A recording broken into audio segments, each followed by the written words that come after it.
Welcome to GTPL news. నేను దీపికా రాజ్. వార్తల ముందుగా హెడ్లైన్స్ చూద్దాం. అర్హులందరికీ రేషన్ కార్డులు పంపిణీ చేస్తామని మానకొండూరు ఎమ్మెల్యే కవంపల్లి సత్యనారాయణ వెల్లడి. కార్డుల దరఖాస్తుల స్వీకరణ నిరంతర ప్రక్రియ అని స్పష్టీకరణ. మున్నూరు కాపులు రాజకీయంగా ఎదగాలి. కరీంనగర్ ఎమ్మెల్యే గంగుల కమలాకర్ కుల గణనలో మున్నూరు కాపులను సరిగ్గా లెక్కించలేదని ఆందోళన. వేములవాడలో మళ్లీ కూల్చివేతలు ప్రారంభం. కోర్టు స్టే వెకెట్తో బుల్డోజర్లతో రంగంలోకి దిగిన అధికారులు. జగిత్యాల జిల్లాలో పరువు హత్య కలకలం. ప్రేమించిన పాపానికి పోయిన యువకుడి ప్రాణం. మహిళలు వ్యాపారంలోనూ రాణించాలి. ముస్తాబాద్ ఎల్లారెడ్డిపేట మండలాల్లో ఇందిరా మహిళా శక్తి కింద ఫర్టిలైజర్ దుకాణాల ప్రారంభం. కలెక్టర్ సందీప్ కుమార్ ఝా. కోరుట్లలోని శ్రీ దుర్గా దేవాలయంలో అంగరంగ వైభవంగా ఆషాఢమాసం బోనాలు. అర్హులైన ప్రతి కుటుంబానికి రేషన్ కార్డు అందజేస్తామని మానకొండూరు ఎమ్మెల్యే కవంపల్లి సత్యనారాయణ అన్నారు. తిమ్మాపూర్ మండలం పర్లపల్లి రైతు వేదికలో పర్లపల్లి, నల్లగొండ, ముగిరిపాలెం, పొల్లంపల్లి గ్రామాల ప్రజలకు కలెక్టర్ పమేలా సత్పతితో కలిసి కొత్త రేషన్ కార్డుల మంజూరు ఉత్తర్వు కాపీలను అందజేశారు. ఈ సందర్భంగా ఎమ్మెల్యే మాట్లాడుతూ గత ప్రభుత్వ హయాంలో 10 సంవత్సరాల్లో ఒక్క రేషన్ కార్డు కూడా మంజూరు కాలేదన్నారు. ఎన్నికల్లో ఇచ్చిన హామీ మేరకు ప్రతి వాగ్దానాన్ని నెరవేరుస్తున్నామని తెలిపారు. ఇందులో భాగంగా మహిళలకు ఉచిత బస్సు సౌకర్యం, 200 యూనిట్ల ఉచిత విద్యుత్, 500కు గ్యాస్ సిలిండర్, రేషన్ కార్డుల ద్వారా సన్నబియ్యం పంపిణీ వంటి ఎన్నో పథకాలను విజయవంతంగా అమలు చేశామని తెలిపారు. కలెక్టర్ పమేలా సత్పతి మాట్లాడుతూ రాష్ట్ర ప్రభుత్వం మహిళలకు ఎంతో అండగా నిలుస్తోందని, వివిధ ప్రభుత్వ పథకాలను మహిళల కోసం ప్రవేశపెట్టి విజయవంతంగా అమలు చేస్తుందని తెలిపారు. స్వయం సహాయక సంఘాల ద్వారా మహిళలు వ్యాపారం చేసుకునేందుకు తోడ్పాటు అందిస్తోందని, తద్వారా వారు ఆర్థిక అభివృద్ధిని సాధిస్తున్నారని తెలిపారు. ఈ ఏడాది 150 స్వయం సహాయక సంఘాల ద్వారా వరిధాన్యం కొనుగోలు కేంద్రాల ఏర్పాటు చేశామని, జిల్లాలో 78,000కు పైగా రేషన్ కార్డుల మంజూరు ప్రక్రియ కొనసాగుతుందన్నారు. మీరు గత 10 సంవత్సరాలు ఎన్ని సంవత్సరాలైతే రేషన్ కార్డు వచ్చి పెళ్లి చేసుకున్నాను కదా, 10 సంవత్సరాల కింద నీ కొడుకు వయసు ఎంత? 3 years. అంటే నువ్వు వచ్చి 3 years అయినా నీ కొడుకు నీ ఫ్యామిలీ మెంబర్ కార్డులో పేరు లేదు కదా. అట్లా 10 సంవత్సరాలు 2014లో అప్పుడు కాంగ్రెస్ ప్రభుత్వం ఉన్నప్పుడు ఇచ్చిన రేషన్ కార్డు తప్పితే ఈ 10 సంవత్సరాలుగా ఒక్క రేషన్ కార్డు కూడా ఈ గ్రామానికి రాలేదు. వచ్చిందా లేదా? మరి ఇప్పుడు మీరు ఎన్నుకున్న ప్రజాప్రభుత్వం, మన గౌరవ ముఖ్యమంత్రి రేవంత్ రెడ్డి గారు, మా ప్రభుత్వం వచ్చిన తర్వాత తప్పకుండా రేషన్ కార్డు ఇస్తామని చెప్పినాం. తెలంగాణలో కాంగ్రెస్ ప్రభుత్వం చేపట్టిన కులగణనలో మున్నూరు కాపు జనాభా లెక్కలను స్పష్టత లేదని మాజీ మంత్రి ఎమ్మెల్యే గంగుల కమలాకర్ ఆందోళన వ్యక్తం చేశారు. కరీంనగర్లో మున్నూరు కాపు జిల్లా కమిటీ ఆధ్వర్యంలో గ్రామ పట్టణ అధ్యక్షుల విస్తృత స్థాయి సమావేశం నిర్వహించారు. సమావేశంలో ఎమ్మెల్యే గంగుల కమలాకర్తో పాటు జిల్లా గ్రంథాలయ చైర్మన్ సత్తు మల్లేశం, రాష్ట్ర మున్నూరు కాపు సంఘం అధ్యక్షులు సర్దార్ పుట్టం పురుషోత్తంరావు పటేల్, రాష్ట్ర వర్కింగ్ ప్రెసిడెంట్ చల్లా హరిశంకర్, జన్ వెంకట్, బుక్క వేణుగోపాల్, జిల్లా గౌరవ అధ్యక్షులు గంగుల సుధాకర్, అధ్యక్ష కార్యదర్శులు బొమ్మ రాధాకిషన్, నలువాల రవీందర్ పాల్గొన్నారు. అన్ని రంగాల్లోనూ మున్నూరు కాపు కులస్తులు వెనుకబడిపోయారని ఎమ్మెల్యే గంగుల కమలాకర్ అన్నారు. గ్రామాల వారీగా మున్నూరు కాపు కులస్తుల లెక్కలను తామే తీసి బహిర్గతం చేస్తామన్నారు. ఇటీవల రాష్ట్ర వ్యాప్తంగా మున్నూరు కాపు కులస్తుల మీద దాడులు జరుగుతున్నాయన్నారు. మున్నూరు కాపు ప్రభుత్వ ఉద్యోగులపై కక్ష సాధింపు చర్యలతో ఏసీబీ దాడులు చేపట్టి జైల్లో పెడుతున్నారని ఆరోపించారు. మున్నూరు కాపులు వెనుకబడిన కులానికి చెందినవారని పేర్కొన్నారు. రాబోయే స్థానిక ఎన్నికల్లో మున్నూరు కాపు కులస్తులకు అన్ని పార్టీలు ప్రాధాన్యత కల్పించాలని కోరారు. మున్నూరు కాపు కులస్తులు రాజకీయంగా మరింత ముందుకు దూసుకుపోవాలని, రాజకీయాలను ప్రక్షాళన చేసే స్థాయికి ఎదగాలని పిలుపునిచ్చారు. ఏమని మాట్లాడినాం? అన్యాయం చేయడం సహిస్తాం, కానీ మాకు ఎన్నికలలో మాకు ఓటర్ లిస్టుల్లో మా పేరే లేదు అంటే, కులగలలో మా పేరు లేదు అంటే మమ్మల్ని అవమానపరుస్తుంది. కాబట్టి 80% సాహిత్యం చెప్పి ఆ రోజు ఒకటే వేదిక మీద ఆ రోజు బండి సంజయ్ వచ్చాడు, తీర్మానం మల్లన్న వచ్చాడు, మేమందరం కూర్చొని ప్రభుత్వాలను హెచ్చరించడం జరిగింది. ప్రభుత్వం ఏదైనా కానీ ప్రభుత్వాన్ని హెచ్చరించినాం. మాకు అన్యాయం చేస్తే సహిస్తాం, అవమానం చేస్తున్నారు, మీరు మా కులాన్ని సంఖ్యాపరంగా తక్కువ చూస్తున్నారు, కాబట్టి 80% ఒప్పుకున్న చెప్తే మళ్ళీ చర్చ స్టార్ట్ అయింది. ఇది అసెంబ్లీలో నేనే మాట్లాడినా. ఇప్పుడు కూడా ఏ కులాలు ఎంత బయటకు రాలేదు, మళ్ళీ వాళ్ళు కులగణన చేస్తా అంటారు. మళ్ళీ సెంట్రల్ గవర్నమెంట్ కులగణన స్టార్ట్ చేసింది. కాబట్టి ఏ కులగణన ఇచ్చడంగా ఎప్పుడు కులగణన చేసినా మున్నూరు కాపు బిడ్డలు డెఫినెట్గా గణనీయంగా పెరిగే ఉంటారు. వేములవాడలో మళ్లీ కూల్చివేతలు ప్రారంభమయ్యాయి. కోర్టు స్టే వెకెట్తో బుల్డోజర్లతో అధికారులు రంగంలోకి దిగారు. వేములవాడలో రోడ్డు వెడల్పు పనులు వేగంగా సాగుతున్నాయి. కోర్టు స్టేతో కూల్చివేతలను ఆపిన అధికారులు బుల్డోజర్లతో రంగంలోకి దిగారు. దక్షిణ కాశీగా పేరొందిన వేములవాడను టెంపుల్ సిటీగా అభివృద్ధి చేసేందుకు ప్రభుత్వం పనులను వేగవంతం చేసింది. గత నెల 15న ప్రారంభించిన రోడ్డుకి ఇరువైపులా ఉన్న నిర్మాణాల కూల్చివేతలు కోర్టు స్టేతో ఆగిపోయాయి. కోర్టు స్టే లేని 150 నిర్మాణాలను నెల రోజుల క్రితమే కూల్చివేశారు. 84 మంది కూల్చివేతలను అడ్డుకునేలా కోర్టును ఆశ్రయించారు. అందులో 80 ఇళ్ల కోర్టు స్టే వెకెట్తో పోలీసు భారీ బందోబస్తు మధ్య కూల్చివేత పనులు అధికారులు మళ్లీ చేపట్టారు. మరో 4 ఇళ్ల కోర్టు స్టేపై ఈ నెల 23న తుది నిర్ణయం రానుంది. మూలవాగు బ్రిడ్జ్ నుంచి రాజన్న ఆలయం వరకు 750 మీటర్ల పొడవుతో 80 మీటర్ల రోడ్డు వెడల్పు పనులు చేపడుతున్నారు. రోడ్డుకి ఇరువైపులా ఇప్పటికే 150 ఇళ్లను కూల్చివేసిన అధికారులు మరో 80 ఇళ్లను కూల్చివేసే పనిలో నిమగ్నమయ్యారు. కూల్చివేత పనులను కలెక్టర్ సందీప్ కుమార్ ఝా, ఆర్డీఓ రాధాబాయి ప్రత్యక్షంగా పర్యవేక్షించారు. రోడ్డు వెడల్పుతో 234 కుటుంబాలు నిరాశ్రయులవుతున్నారు. వారికి ప్రభుత్వ నిబంధనల ప్రకారం పరిహారం చెల్లించడం జరుగుతుందని అధికారులు ప్రకటించారు. వేములవాడను టెంపుల్ సిటీగా అభివృద్ధి చేయడమే లక్ష్యంగా ప్రభుత్వం పనిచేస్తుందని స్పష్టం చేశారు. జగిత్యాల జిల్లాలో పరువు హత్య కలకలం రేపింది. ప్రేమించిన పాపానికి యువకుడు ప్రాణం కోల్పోయాడు. వివరాలు ఈ విధంగా ఉన్నాయి. జగిత్యాల జిల్లా వెలగటూరు మండలంలో పరువు హత్య కలకలం సృష్టిస్తోంది. కిషన్ రావుపేటకు చెందిన దళిత వర్గానికి చెందిన చల్లూరి మల్లేష్ను దారుణంగా హత్య చేశారు. మల్లేశం చేసిన తప్పేంటంటే అదే గ్రామానికి చెందిన అగ్రవర్ణాలకు చెందిన ఓ యువతిని ప్రేమించడమే. 3 ఏళ్లుగా యువతి మల్లేశం ప్రేమించుకున్నారు. వారి ప్రేమాయణం పెద్దలకు తెలియడంతో అమ్మాయి పేరెంట్స్ ఇరువురిని మందలించారు. ఆయన ప్రేమకు కులాలు అడ్డు కాదని వ్యవహరించారు. ఎంత చెప్పినా వినకపోవడంతో తమ అమ్మాయి వెంటబడి వేధిస్తున్నాడని ఓసారి దాడి చేసి పోలీసులకు ఫిర్యాదు చేశారు. పోలీసులు కేసు నమోదు చేసుకుని మల్లేశంను కటకటాల వెనక్కి పంపారు. ఆయన మల్లేశం తీరు మార్చుకోకపోవడంతో కక్ష పెంచుకున్నారు. లేపేయాలని నిర్ణయించుకున్నారు. మల్లేశం వెల్గటూరులో ఉన్నాడని తెలుసుకుని పక్కా ప్లాన్తో దాడి చేశారు. కత్తులతో దాడి చేసి చంపారు. మల్లేశం హత్య సర్వత్రా ఆందోళనకు గురిచేసింది. కులం తక్కువని అమ్మాయి బంధువులే పరువు హత్య చేశారని మృతుని బంధువులు ఆరోపిస్తూ ఆందోళనకు దిగారు. హార్వెస్టర్ నడుపుతూ కుటుంబాన్ని పోషించుకునే మల్లేశం యువతి 3 ఏళ్లుగా ప్రేమించుకున్నారని, నిత్యం అమ్మాయి ఫోన్ చేసి మాట్లాడుతుందని బోరున విలపిస్తూ తెలిపారు. ఒక్కగానొక్క కొడుకు ప్రేమ పేరుతో పరువు హత్యకు గురి కావడంతో కుటుంబ సభ్యులు కన్నీరు మున్నీరుగా విలపిస్తున్నారు. హత్యకు పాల్పడ్డ వారిని కఠినంగా శిక్షించాలని కోరుతున్నారు. మల్లేశం పరువు హత్య నేపథ్యంలో పోలీసులు పకడ్బందీ చర్యలు చేపట్టారు. హంతకులను గుర్తించారు. SC/ST అట్రాసిటీ కేసుతో పాటు హత్య కేసు నమోదు చేసినట్లు తెలిపారు. అమ్మాయి వెంటపడి వేధించడంతో మల్లేశంపై 2023లో రౌడీ షీట్ ఓపెన్ అయినట్లు ప్రకటించారు. మధ్యాహ్నం 1:30 ప్రాంతంలో మృతుడు హత్యగా ఉంచబడ్డాడు. మృతుని పేరు సల్లూరి మల్లేష్, కిషన్రావుపేట గ్రామస్తుడు. మృతునికును మరియు అక్యూజ్డ్ ఎవరైతే ఉన్నారో A1 నైనాల రాజిరెడ్డి కూతురికి గత కొంతకాలంగా అంటే కొన్ని సంవత్సరాల క్రితం వాళ్ళిద్దరూ చనువుగా ఉండేవాళ్ళు. తర్వాత బ్రేకప్ అయిపోయింది. తర్వాత కూడా అమ్మాయిని వద్దన్నగానే ఇబ్బంది పెడుతున్నాడన్న ఉద్దేశంతో అమ్మాయి దరఖాస్తు చేస్తే మనం కేసులు చేసినాం, రిమాండ్ చేసినాం. రిమాండ్ నుంచి వచ్చినాక కూడా అతని ప్రవర్తనలో మార్పు లేకపోవడంతో విసుగు చెందిన ఏదైతే అమ్మాయి తండ్రి నైనాల రాజిరెడ్డి ఉన్నారో ఈ ఘాతుకానికి పాల్పడ్డాడు. నైనాల రాజిరెడ్డి అతని తమ్ముడు రామరెడ్డి A2 మరియు హరీష్ A3 సహాయంతో నిన్న వెలుగటూరు శివారు ప్రాంతంలో కత్తితో దాడి చేసి హత్య చేశాడని కేసు నమోదు చేసిన SC/ST యాక్ట్ ప్రకారం కేసు నమోదు చేయడం జరిగింది. మహిళలు వ్యాపారంలోనూ రాణించాలని కలెక్టర్ సందీప్ కుమార్ ఝా ఆకాంక్షించారు. ఇందిరా మహిళా సంబరాల్లో భాగంగా రాష్ట్ర ప్రభుత్వ ఆదేశాల మేరకు కలెక్టర్ సందీప్ కుమార్ ఝా జిల్లాలోని ముస్తాబాద్ మండలం ఆవునూరు గాయత్రి గ్రామైక్య సంఘం, ఎల్లారెడ్డిపేటలో చైతన్య గ్రామైక్య సంఘం, కోరుట్లపేటలో భాగ్యశ్రీ గ్రామైక్య సంఘం ఆధ్వర్యంలో ఎరువులు, పురుగు మందుల దుకాణాలను ఏర్పాటు చేసి శుక్రవారం వాటిని ప్రారంభించారు. ఈ సందర్భంగా కలెక్టర్ మాట్లాడుతూ రాష్ట్ర ప్రభుత్వ లక్ష్యం మేరకు ఇందిరా మహిళా శక్తి కింద జిల్లాలోని మహిళా సంఘాలకు ఇప్పటికే క్యాంటీన్లు, డైరీ యూనిట్, కోడి పిల్లల పెంపకం, ఆర్టీసీ బస్సులు, ఇతర స్వయం ఉపాధి యూనిట్లను అందజేశామని తెలిపారు. త్వరలో రైస్ మిల్లులు, పెట్రోల్ బంక్, సోలార్ ప్లాంట్లు ఏర్పాటు చేయనున్నట్లు వివరించారు. రైతన్నలకు ఉత్తమ సేవలు అందించేలా మహిళా సంఘాలకు ఎరువులు, పురుగు మందుల దుకాణాలు ఏర్పాటు చేసుకునే అవకాశం కల్పించామన్నారు.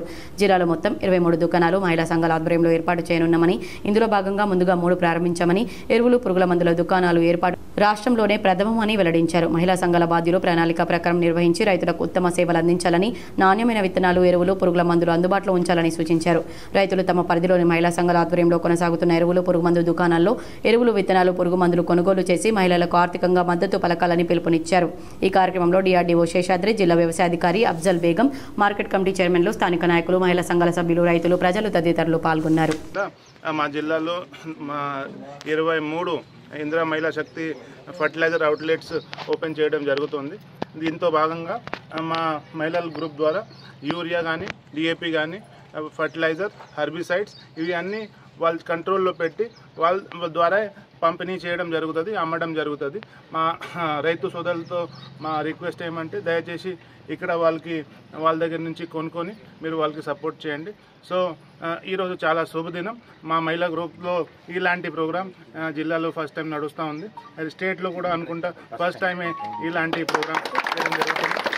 కోరుట్ల పట్టణంలో శ్రీ నారాయణ స్కూల్ ఆధ్వర్యంలో ఆషాఢ మాసంలో పెద్దమ్మ తల్లికి బోనాలు సమర్పించారు. జగిత్యాల జిల్లా కోరుట్ల పట్టణంలో శ్రీ నారాయణ స్కూల్లో పెద్దమ్మ తల్లికి అంగరంగ వైభవంగా శుక్రవారం రోజున బోనాలను ఘనంగా నిర్వహించారు. బోనాల సంబరాలు అంగరంగ వైభవంగా భారతీయ తెలంగాణ సంస్కృతిని ప్రతిబింబించే విధంగా నిర్వహించారు. ఈ కార్యక్రమంలో విద్యార్థులు పోతరాజు వేషాలతో పాటు విద్యార్థినులు దుర్గామాత నవరూపాలు ధరించి అందరినీ ఆకట్టుకున్నారు. ఈ కార్యక్రమంలో పాఠశాల కరెస్పాండెంట్ పిన్నంశెట్టి జ్యోతిర్మయి మాట్లాడుతూ మన సంస్కృతి సాంప్రదాయాలను పాటిస్తూ మన హైందవ సనాతన ధర్మ సిద్ధాంతాలను మనం ముందుకు తీసుకెళ్లాల్సిందిగా మరియు విద్యార్థుల అవగాహన కల్పించాల్సిన అవసరం నేడు సమాజంలో ఎంతగానో ఉందని, మన సంస్కృతి సాంప్రదాయాలు సైన్స్తో మేళవితమైనవని ఆమె అన్నారు. అమ్మవారి దేవాలయంలో విద్యార్థులకు చదువుతో పాటు మంచి క్రమశిక్షణ, విద్యార్థుల భవిష్యత్తు మంచిగా ఉండాలని పలువురు విద్యార్థులు అమ్మవారిని వేడుకున్నారు. ఈ కార్యక్రమంలో విద్యార్థులతో పాటు పాఠశాల కరెస్పాండెంట్ పిన్నంశెట్టి జ్యోతిర్మయి, ప్రిన్సిపల్ శ్రీనివాస్, డైరెక్టర్లు పిన్నంశెట్టి శ్రీహర్ష, లక్ష్మి, ఝాన్సీ, శ్రీవత్సవ్, రమ్య, ఉపాధ్యాయుల బృందం మరియు పోషకులు పాల్గొన్నారు. హుస్నాబాద్ నియోజకవర్గంలో పర్యావరణ పరిరక్షణకు, ప్రజల ఆరోగ్య రక్షణకు రాష్ట్ర మంత్రి పొన్నం ప్రభాకర్ సరికొత్త కార్యక్రమానికి శ్రీకారం చుట్టారు.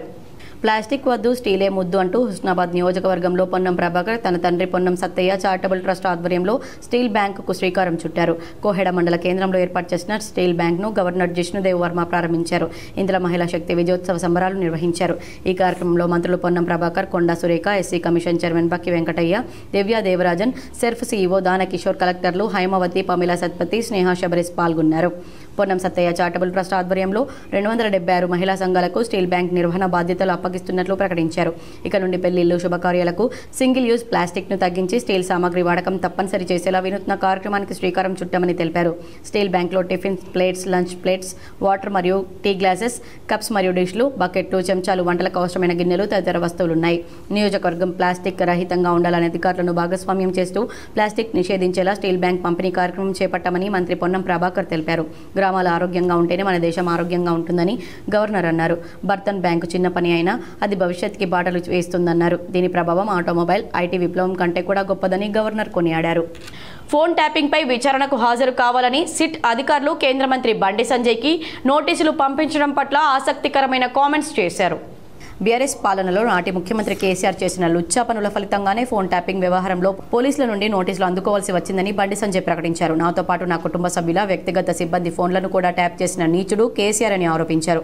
భార్యాభర్తలు పడక గదిలో మాట్లాడుకునే మాటలను కూడా ట్యాప్ చేసి ఎంతో మంది జీవితాలను నాశనం చేసిన దుర్మార్గ కుటుంబం కేసీఆర్దేనని ధ్వజమెత్తారు. సిట్ పోలీసుల విచారణకు పూర్తిగా సహకరిస్తానని, నాకు తెలిసిన నా దగ్గరున్న సమాచారాన్ని పోలీసులకు అందజేస్తానని స్పష్టం చేశారు. కరీంనగర్ పోలీస్ డిపార్ట్మెంట్లో విషాదం అలుముకుంది. హుజరాబాద్ ఏసీపీ మాధవి భర్త training centre DSP Mahesh Babu గుండెపోటుతో ప్రాణాలు కోల్పోయారు.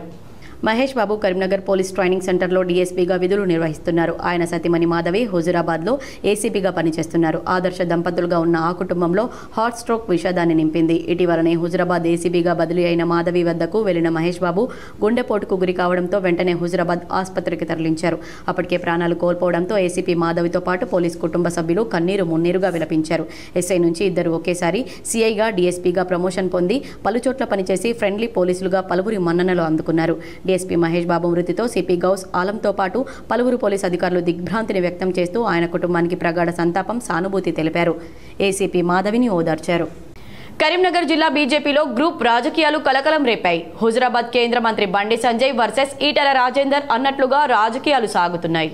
కరీంనగర్ జిల్లాలో కమలనాథుల్లో గ్రూప్ రాజకీయాలు కాకా పట్టిస్తున్నాయి. హుజరాబాద్ నియోజకవర్గంలో కేంద్ర మంత్రి బండి సంజయ్ వర్సెస్ ఎంపీ ఈటెల రాజేందర్ అన్నట్లుగా రాజకీయాలు కొనసాగడం కలకలం సృష్టిస్తుంది. గ్రూప్ రాజకీయాలు, అంతర్గత విభేదాలు బహిర్గతమవుతున్నాయి. బీజేపీ జిల్లా అధ్యక్షుడు గంగాడి కృష్ణారెడ్డి ఇలాగే హుజరాబాద్లో లుకలుకలు బయటపడడం పార్టీ శ్రేణులను ఆందోళనకు గురిచేస్తుంది. ఈటెల వర్గానికి ప్రాధాన్యత ఇవ్వడం లేదని, అవమానించేలా ప్రవర్తిస్తున్నారని బండి వర్గంపై ఈటెల వర్గం గుర్రుగా ఉంది. పార్టీలో గ్రూపులు, వర్గాలు లేవని హుజరాబాద్ వేదికగా బండి సంజయ్ స్పష్టం చేసిన గంటల వ్యవధిలోనే ఈటెల అనుచరుడు హుజరాబాద్ అసెంబ్లీ నియోజకవర్గ కన్వీనర్ గౌతమ్ రెడ్డి పార్టీకి గుడ్ బై చెప్పారు. పార్టీలో ఆధిపత్య పోరు, అంతర్గత విభేదాల కారణంగానే పార్టీకి రాజీనామా చేసినట్లు గౌతమ్ రెడ్డి ప్రకటించారు. ఇప్పటికే జమ్మికుంట, వీనవంక, కమలాపూర్, ఇల్లందకుంట మండలాల్లో ఈటెల అనుచరులు సమావేశమయ్యారు. ఈటెల వర్గానికి బండి సంజయ్ వర్గం ప్రాధాన్యత ఇవ్వడం లేదని, కనీసం నియోజకవర్గంలో పార్టీ కార్యక్రమాలు జరిగితే సమాచారం కూడా ఇవ్వకుండా అవమానపరుస్తున్నారని ఆందోళన వ్యక్తం చేశారు. సమావేశమైన ఈటెల అనుచరులు భవిష్యత్తు కార్యాచరణ రూపొందించే పనిలో నిమగ్నమయ్యారు. పార్టీలో ఈటెల రాజేందర్ వర్గీయులను ప్రణాళికబద్ధంగా అవమానిస్తున్నారని ఆరోపించడం పార్టీ శ్రేణులను ఆందోళనకు గురిచేస్తుంది. స్థానిక సమరానికి సన్నద్ధమవుతున్న సమయంలో గ్రూప్ రాజకీయాలు కమలదళంలో కలకలం సృష్టిస్తున్నాయి. ప్రత్యేక అవసరాలు ఉన్న పిల్లలను జిల్లాలో ఉన్న వివిధ భవితా కేంద్రాలకు పంపించాలని కరీంనగర్ కలెక్టర్ పమిలా సత్పతి తల్లిదండ్రులకు సూచించారు. కరీంనగర్లోని ముకరంపురం భవిత కేంద్రంలో ప్రత్యేక అవసరాలున్న 38 మంది పిల్లల తల్లిదండ్రులకు టీఎల్ఎం కిట్లను పంపిణీ చేశారు. అలికోం సంస్థ ద్వారా గతంలో ప్రత్యేక అవసరాలున్న భవిత కేంద్రంలోని విద్యార్థుల కోసం క్యాంపు నిర్వహించామని తెలిపారు. ఇందులో పిల్లల మానసిక స్థితిని బట్టి వారికి అవసరమైన లెర్నింగ్ మెటీరియల్ ఏమిటన్నది గుర్తించామని తెలిపారు. ప్రస్తుతం ప్రత్యేక అవసరాలున్న 38 మంది విద్యార్థులకు ఈ మెటీరియల్ అందించామని తెలిపారు. జిల్లా వ్యాప్తంగా 1485 మంది ప్రత్యేక అవసరాలు గల పిల్లలు ఉండగా కొంతమందిని మాత్రమే భవిత కేంద్రాలకు పంపిస్తున్నారని తెలిపారు. భవిత కేంద్రంలో అనుభవజ్ఞులైన ప్రత్యేక శిక్షణ పూర్తి చేసుకున్న ఉపాధ్యాయులు వివిధ పద్ధతుల ద్వారా బోధిస్తారని తెలిపారు. ఈ కార్యక్రమంలో జిల్లా విద్యాధికారి మొండయ్య, విద్యాశాఖ కోఆర్డినేటర్లు మిల్కూరి శ్రీనివాస్, ఆంజనేయులు, అశోక్ రెడ్డి, జిల్లా బాలికల అభివృద్ధి అధికారి కృపారాణి, జిల్లా సైన్స్ అధికారి జయపాల్ రెడ్డి పాల్గొన్నారు. కరీంనగర్లోని భగత్ నగర్ పెద్దమ్మ ఆలయంలో ప్రత్యేక పూజలు నిర్వహించారు. కొండగట్టు గిరి ప్రదక్షిణ వ్యవస్థాపకులు రామదాసి సురేష్ ఆత్మారాం మహారాజ్ గురువు ఆధ్వర్యంలో ఆషాఢమాసం సందర్భంగా గ్రామ దేవతలకు పట్టు వస్త్రాలు సమర్పించారు. ఒడిబియ్యం గాజులు పంపిణీ చేశారు. సురేష్ ఆత్మారాం గురువు ఆధ్వర్యంలో జరిగిన ఈ కార్యక్రమంలో మాజీ మేయర్ సునీల్ రావుతో పాటు మహిళా భక్తులు అధిక సంఖ్యలో పాల్గొన్నారు. కాళేశ్వరం ప్రాజెక్టుపై కాంగ్రెస్ ప్రభుత్వం కుట్ర చేస్తుందని బీఆర్ఎస్ పోలిట్ బ్యూరో సభ్యుడు మాజీ ఎంపీ బోయినపల్లి వినోద్ కుమార్ ఆరోపించారు.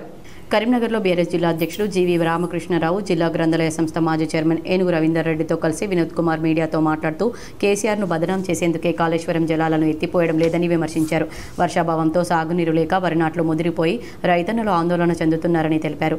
మేడిగడ్డ వద్ద నుంచి రోజుకు 7 నుంచి 8 టీఎంసీల నీరు వృధాగా పోతుందని తెలిపారు. కన్నెపల్లి వద్ద 92 మీటర్ల వరద ఉంటే నీటిని ఎత్తిపోయవచ్చని, ప్రస్తుతం 96 లీటర్ల వరద ఉందని చెప్పారు. నీటిని ఎత్తిపోసే అవకాశం ఉన్న గత బీఆర్ఎస్ ప్రభుత్వాన్ని బదనాం చేసేందుకు కాంగ్రెస్ ప్రభుత్వం కంకణం కట్టుకుందని విమర్శించారు.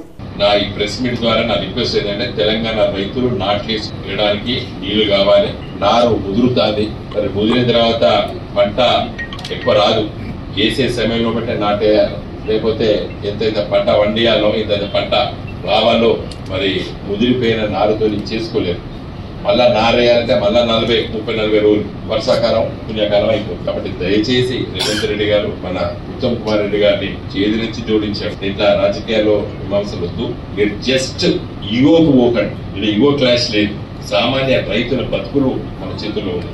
జస్ట్ కన్నాయపల్లి పంప్ హౌస్ లో ఆన్ చేయమని చెప్పి ఆర్డర్ ఇవ్వాలని చెప్పి నేను కోరుతున్నాను. ఎస్ఎఫ్ఐ ఆధ్వర్యంలో కరీంనగర్ విద్యార్థులు ఆందోళనకు దిగారు. భారీ ర్యాలీ నిర్వహించి కలెక్టరేట్ ముందు ధర్నా చేపట్టారు. పెండింగ్లో ఉన్న స్కాలర్షిప్ ఫీజు రియంబర్స్మెంట్ విడుదల చేయాలని తెలంగాణ చౌరస్తా నుండి కలెక్టరేట్ వరకు విద్యార్థులు ర్యాలీ నిర్వహించారు. కలెక్టరేట్ ప్రధాన గేట్ ముందు బైఠాయించి ధర్నా చేశారు. నిరసన ఆందోళనలో ఎస్ఎఫ్ఐ జిల్లా కార్యదర్శి గజ్జల శ్రీకాంత్, ఉపాధ్యక్షులు ఆసంపల్లి వినయసాగర్, ఎల్కటూరు ఇసాక్, సహాయ కార్యదర్శులు దుర్గం భోగేశ్వర్, గట్టు ఆకాష్ పాల్గొని ప్రభుత్వ తీరుపై ఆందోళన వ్యక్తం చేశారు. కాంగ్రెస్ ప్రభుత్వం ఏర్పడి 18 నెలలు గడుస్తున్నా విద్యార్థులకు ఇచ్చిన హామీలను నెరవేర్చడంలో పూర్తిగా విఫలమైందని విమర్శించారు. విద్యార్థులకు రావాల్సిన దాదాపు 8,000 కోట్లకు పైగా పెండింగ్ స్కాలర్షిప్ ఫీజు రియంబర్స్మెంట్ బకాయిలు అధికారంలోకి వస్తే మార్పు తీసుకొస్తాం, విద్యార్థులకు పెండింగ్ బకాయిలను విడుదల చేస్తామని చెప్పి ఇంతవరకు దాని ఊసేలేదని ఆందోళన వ్యక్తం చేశారు. జిల్లా వ్యాప్తంగా ఉన్న విద్యారంగ సమస్యలను పరిష్కరించాలని, ప్రభుత్వ పాఠశాలల్లో మౌలిక వసతులు కల్పించాలని డిమాండ్ చేశారు. జగిత్యాల జిల్లాలో పరువు హత్య మరిచిపోకముందే కరీంనగర్ జిల్లాలో మైనర్ బాలికపై మేనమామ అఘాయిత్యానికి యత్నించాడు. కరీంనగర్ జిల్లా కొత్తపల్లి మండలంలోని కమాన్పూర్కు చెందిన మైనర్ బాలిక కరీంనగర్లో ఓ ప్రైవేట్ కళాశాలలో వొకేషనల్ కోర్సు చేస్తుంది. ఆమెపై కన్నేశాడు మేనమామ ప్రేమ్ కుమార్. అవకాశం కోసం ఎదురు చూసిన ప్రేమ్ కుమార్ కాలేజీకి వెళ్తున్న మైనర్ బాలికను కళాశాల వద్ద దింపుతామని బైక్పై ఎక్కించుకున్నాడు. కరీంనగర్కు చేరాక కళాశాల వద్దకు కాకుండా హైదరాబాద్ రూట్ అలుగునూరు సమీపంలోని కాకతీయ కెనాల్ వద్దకు తీసుకెళ్లాడు. బైక్ను దారి మళ్లించిన మామను మైనర్ బాలిక ప్రశ్నిస్తుంటే సమాధానం చెప్పకుండా స్పీడ్గా వెళ్లాడు. భయపడ్డ మైనర్ బాలిక బైక్ పై నుంచి కిందికి దూకింది. మామ అని నమ్మితే మైనర్ బాలికకు హగ్గిచ్చి అఘాయిత్యానికి యత్నించాడు. మైనర్ బాలిక అరుస్తూ తప్పించుకొని పోలీసులకు సమాచారం ఇచ్చింది. వెంటనే పోలీసులు అక్కడికి చేరుకునేలోగా మేనమామ ముసుగులో ఉన్న కామాంధుడు ప్రేమ్ కుమార్ పారిపోయాడు. మైనర్ బాలికను పోలీసులు ఠానాకు తరలించగా జరిగిన సంఘటనపై బోరున విలపిస్తూ తెలిపింది. మైనర్కు ధైర్యం చెప్పిన జిల్లా చైల్డ్ వెల్ఫేర్ ప్రొటెక్షన్ ఆఫీసర్కు అప్పగించగా స్వదార్ హోంకు తరలించారు. మామ అని నమ్మితే నయవంచనకు పాల్పడ్డ అతనిపై కఠిన చర్యలు తీసుకోవాలని మైనర్ కుటుంబ సభ్యులతో పాటు స్థానికులు డిమాండ్ చేశారు. పారిపోయిన ప్రేమ్ కుమార్ను పోలీసులు అదుపులోకి తీసుకున్నారు. అతనిపై ఇదివరకు రౌడీ షీట్ ఉన్నట్టు తెలిపారు. విచారించిన తర్వాత చట్ట ప్రకారం ఫోక్సో కేసు నమోదు చేసి చర్యలు తీసుకుంటామని ఎల్ఎండి సిఐ సదన్ కుమార్ తెలిపారు. కొత్తపల్లి మండలంలో ఒక 15 years అమ్మాయిని వాళ్ళ మేనమామ నమ్మించి కాలేజ్ దగ్గర నేను డ్రాప్ చేస్తానని కరీంనగర్ తీసుకొస్తాడు. కరీంనగర్ తన కాలేజ్ దగ్గర డ్రాప్ చేయకుండా అతను టువర్డ్స్ హైదరాబాద్ అంటే తిమ్మాపూర్ రోడ్కి వచ్చి అక్కడ తిమ్మాపూర్లోని కెనాల్ పక్కన ఈయన ఆఫీస్ పక్కన కెనాల్ పక్కన తీసుకెళ్తుంటే అమ్మాయి డౌట్ వచ్చి బండి దిగే ప్రయత్నం చేస్తుంది. తను గట్టిగా పట్టేసుకొని ఆ బండి దిగకుండా కొంత ముందుకు తీసుకెళ్తాడు. సో బండి ఆపి తనపై కొంత అఘాయిత్యం చేసే ప్రయత్నం జరిగింది.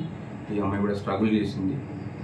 ఇంకా పూర్తి వివరాలు మనకు భరోసా సెంటర్కి వెళ్ళి ఆమె స్టేట్మెంట్ తీసుకుంటే కొంత మనకు పూర్తి వివరాలు తెలియాల్సింది. హుస్నాబాద్లో త్రుటిలో పెను ప్రమాదం తప్పింది. బైక్లో పెట్రోల్ పోస్తూ ఉండగా మంటలు చెలరేగాయి.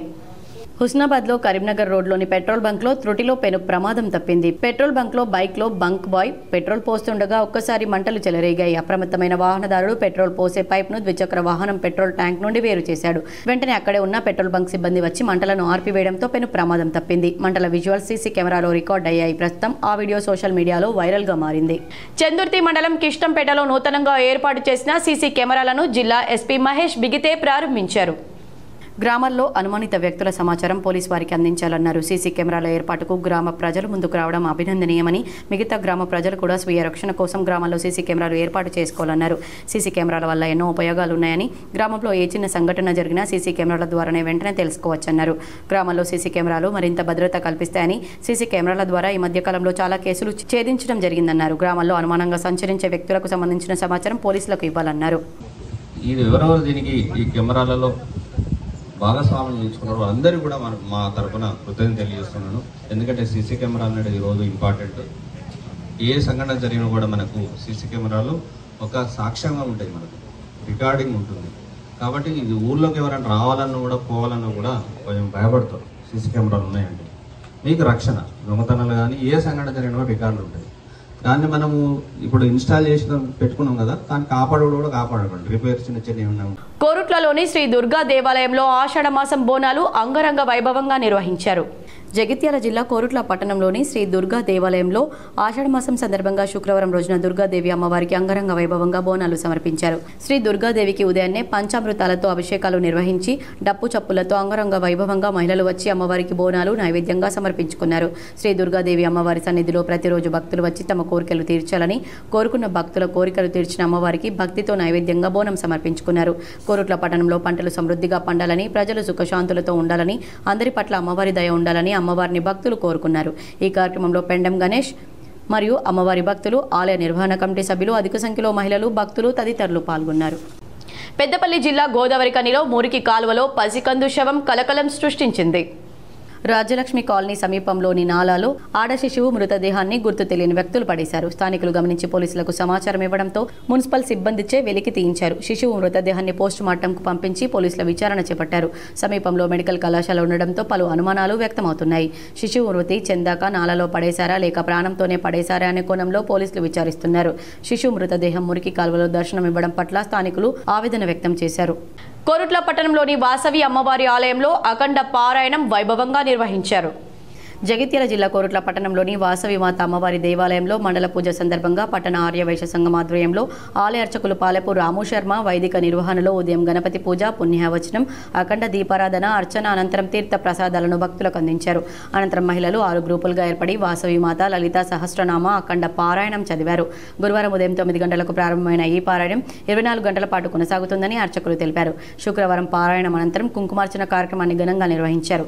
ఈ కార్యక్రమంలో పట్టణ ఆర్యవైశ్య సంఘం అధ్యక్షులు మోటూరి రాజు, కార్యదర్శి బుడికే శ్రీకాంత్, కోశాధికారి నీలి సంతోష్, మహిళా సంఘం అధ్యక్షురాలు కోటగిరి శైలజ, నీలి అనురాధ, కూరగాయల కల్పన, నీలి లక్ష్మి, శ్రీపతి వాణి, వనితా క్లబ్ కార్యదర్శి ముత్యపు మంజుల, కోశాధికారి గుడిసె శివజ్యోతి, ఉపాధ్యక్షురాలు మోటూరి అర్పణ, మంచల రాధ, సభ్యులు, మహిళలు, భక్తులు అధిక సంఖ్యలో పాల్గొన్నారు. నిర్మల్ జిల్లా బాసరా శ్రీ జ్ఞాన సరస్వతి అమ్మవారిని మంత్రి శ్రీధర్ బాబు కుటుంబ సభ్యులు దర్శించుకున్నారు. అంతకుముందు మంత్రికి ఆలయ అర్చకులు, అధికారులు పూర్ణ కుంభంతో ఘన స్వాగతం పలికారు. బాసర సరస్వతి అమ్మవారి దర్శనానంతరం అర్చకులు ఆయనకు తీర్థ ప్రసాదాలు అందజేశారు. ఈ సందర్భంగా మంత్రి మాట్లాడుతూ బాసర అమ్మవారిని దర్శించుకోవడం తన అదృష్టమన్నారు. మాస్టర్ ప్లాన్, ఆలయ పెద్దల సూచనలతో ఆలయాన్ని తీర్చిదిద్దే కార్యాచరణ తీసుకుంటామని చెప్పారు. గతంలో కాంగ్రెస్ ప్రభుత్వ హయాంలోనే జ్ఞాన సరస్వతి కొలువుదీరిన ప్రదేశంలో ఐఐటిని నెలకొల్పారని గుర్తు చేశారు. ఈ ప్రాంతాన్ని చదువులకు నిలయంగా నిలపాలనే ఉద్దేశంతో తమ ప్రభుత్వం ముందుకు వెళ్తుందన్నారు. చాలా రోజుల తర్వాత అమ్మవారి దర్శనం చేసుకోవడానికి రావడం నా సోదరితో పాటు మా కుటుంబ సభ్యులు కూడా రావటం గొప్ప అదృష్టంగా తలుస్తూ ఈరోజు మా ప్రభుత్వం ప్రత్యేకించి మొన్ననే దేవాదాయ శాఖ మంత్రి గారు కూడా కొండా సురేఖ గారు కూడా రావటం జరిగింది. ఈ జ్ఞాన సరస్వతి దేవస్థానానికి సంబంధించి అభివృద్ధి ప్రధానంగా అనేక సంవత్సరాలుగా పెండింగ్లో ఉన్న మాస్టర్ ప్లాన్కి సంబంధించిన అంశం కానీ రాబోయే కాలంలో దేవస్థానానికి సంబంధించిన ఇక్కడున్న ఆలయానికి సంబంధించిన పెద్దలు, బ్రాహ్మణోత్తములు, మరి చెప్పినట్టుగా ఆలయాన్ని తీర్చిదిద్దే ఓ కార్యాచరణ తీసుకుంటామని. బీసీ రిజర్వేషన్ ఆర్డినెన్స్ పై తెలంగాణ రాష్ట్ర గవర్నర్ జిష్ణుదేవ్ వర్మ న్యాయ సలహా కోరినట్లు సమాచారం. స్థానిక సంస్థల్లో బీసీలకు రిజర్వేషన్లను ప్రస్తుతం ఉన్న 29% నుండి 42%కి పెంచే లక్ష్యంతో బీసీ రిజర్వేషన్ బిల్లును రూపొందించగా మార్చి 17న అసెంబ్లీలో ఆమోదం పొందింది. అనంతరం ఈ బిల్లును చట్టం చేసేందుకు పార్లమెంట్కు పంపగా అక్కడ మరింత ఆలస్యం అయ్యే అవకాశాలున్నాయి. అయితే సెప్టెంబర్ 30 లోపు స్థానిక ఎన్నికలు పూర్తి చేయాలని రాష్ట్ర హైకోర్టు ప్రభుత్వానికి ఆదేశాలు జారీ చేసిన క్రమంలో ఈ రిజర్వేషన్లపై ప్రభుత్వం ఆర్డినెన్స్ తెచ్చేందుకు సిద్ధమైంది. బీసీ రిజర్వేషన్ బిల్లును ఇప్పటికే గవర్నర్కు పంపినప్పటికీ ఇంకా ఆయన ఆమోదం తెలపలేదు. దీనిపై గవర్నర్ న్యాయ సలహా కోరారు. ఈ క్రమంలో ఆర్డినెన్స్ ఆమోదానికి మరింత సమయం పట్టే అవకాశాలు కనిపిస్తున్నాయి. ఈ బిల్లు రాష్ట్రంలో మొత్తం రిజర్వేషన్ను సుప్రీంకోర్టు నిర్దేశించిన 50% పరిమితిని దాటి 67%కి తీసుకెళ్తుంది.